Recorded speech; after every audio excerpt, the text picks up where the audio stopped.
Ito, pomegranate yan. 4. Yung isa, pinaglaruan ng bosa.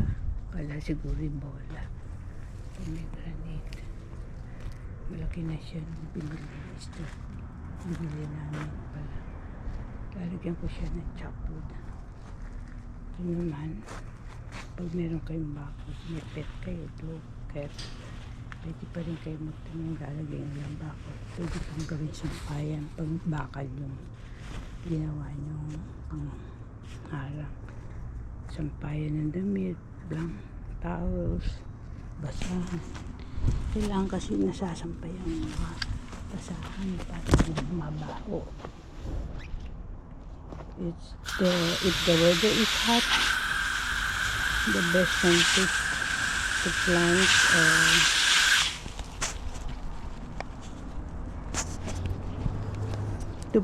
the best time to wash the blanket, the towels, the pillows, because it will dry very fast and you can save money on your electric bill. So I will not water the pomegranate because it will probably water it. So the water from the excess soil, I can still use it for covering my compost. So, and then you have to check if you're making your DIY compost, you have to check that when you lift it, if there's some insect. If there's some insect under, you have to pour hot water.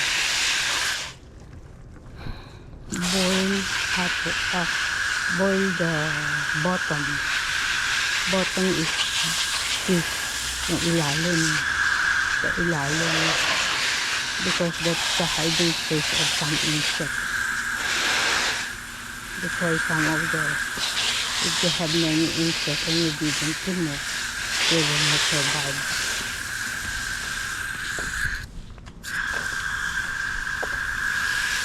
Here's a tomato and eggplant.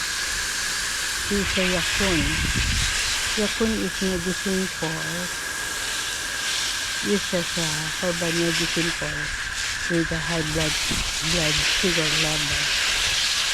Ang yakun ay ginagamit sa kinakain ng ilalim niya para kamote, parang singkamas. Pero pag naparami rin kayo, eh tataas din yung blood sugar kasi matamis. So kapag nadami ka. So eat in moderation and you will never get sick. That's what the Holy Bible stated. Holy Catholic Bible teaches us that we have to eat in moderation so you will never get sick and at para hindi na rin tumaba.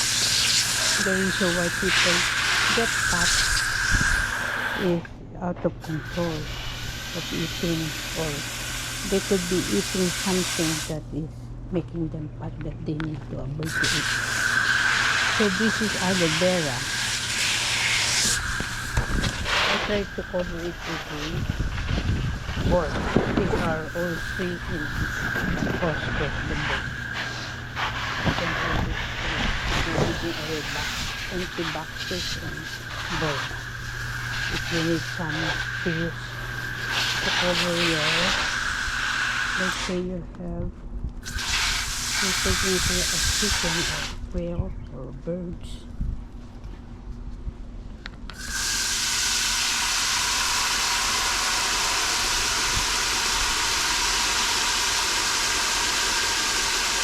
My husband transplant the tomatoes. Probably he hit the root. So this is the one I'm telling you. My husband make a cage for the quail, and we're getting some eggs, and we're using the usable board papers that he has. It's free in Costco.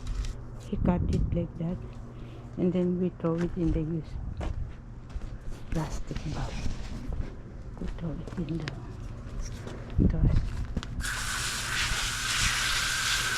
So if you have a big pot, you can plant vegetable squash. But you need to water a lot. And you have to water it. So this is rose. That one with is aloe vera. So I will try to interview one of the seller of the big squash here in Fresno City, Fresno, California, USA.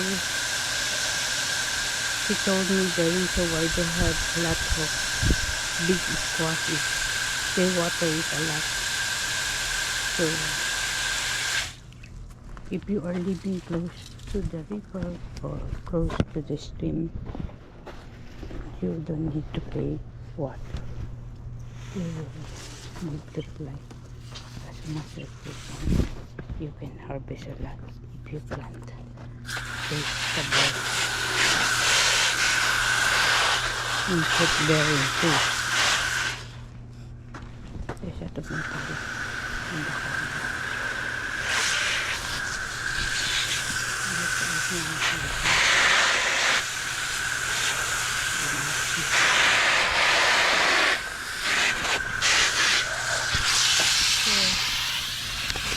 This one is aloe vera. You can see the color is green because I cover it with the bowl.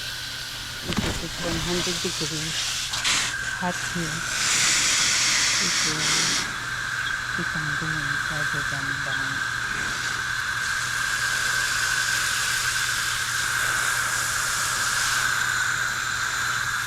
So the pet is always making noise. It's hard to having it. But with you, for the business, it has to be, when you are buying pets, it has to be neutral or straight already. So they will not need to plant. So in some pot I plant watermelon and squash. So instead of just watering this one, I think it's a blueberry. My husband planted blueberry.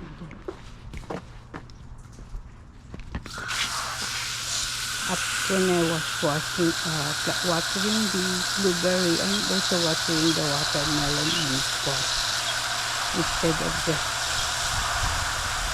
the blueberry, which is not hard to take care because it didn't give fruits. Unlike the one that is already exporting, taking care of the blueberry.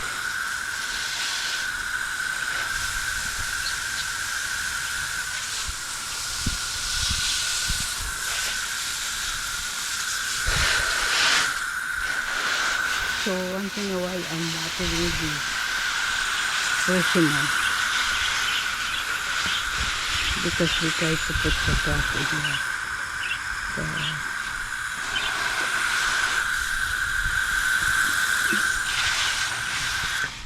I'm using my left hand to hold the buttons. That's why it's not easy. Because I'm used to use the right hand. And I'm having a hard time to use my left hand.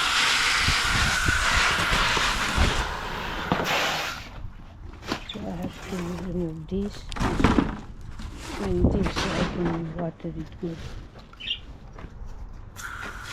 Because sometimes I'm selecting which one is green and I need it.